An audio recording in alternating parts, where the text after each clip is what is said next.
বছর দুয়েক পরে মা ছেলের কাছে বলে আবদার, তোর বাবা ছাড়া ঘরটা শূন্য লাগে, বিয়ে জোগাড় কর। মাতৃভক্ত ছেলে বলে, বিয়ে করে ভগবানকে কি আর হবে, তোমার আগুনের ভাগ বসিয়ে ঝগড়া করবো দরকার।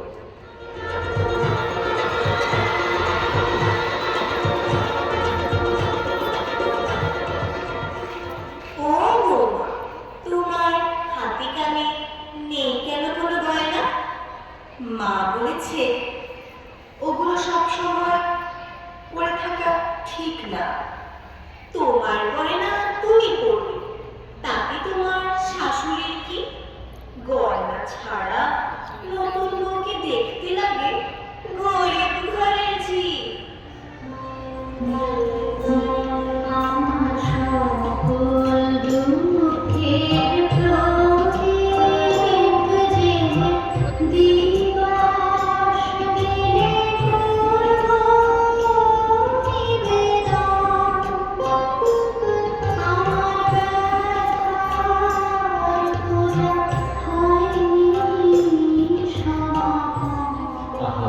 কি হয়েছে বলো দেখি আমার সব খুলে।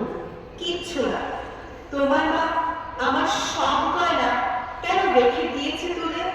দিনকাল ভালো না, তাই মা বলেছে সাবধান থাকতে। কেমন মেয়ে তুমি, এইটুকু বুঝো না, তাই ঝগড়া করো প্রতি রাতে।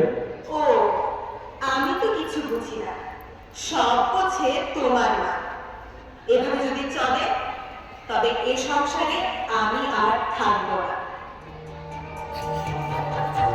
যখন সময় চুমকে যারা নিরাকার পাখি হাতে মারা, যখন সময় চুমকে যারা নিরাকার পাখি হাতে মারা, খুঁজে নিয়ে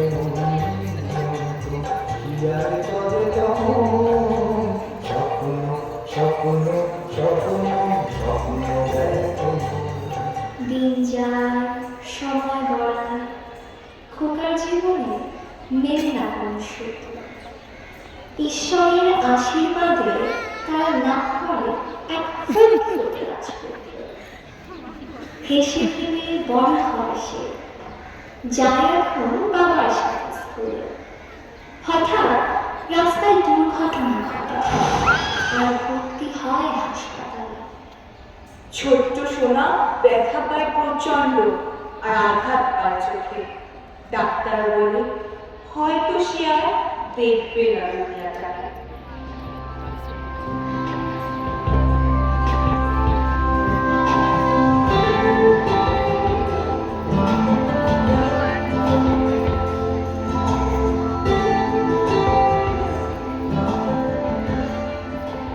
এমন সময় খোকার মা আসে নার্সিং হোমে।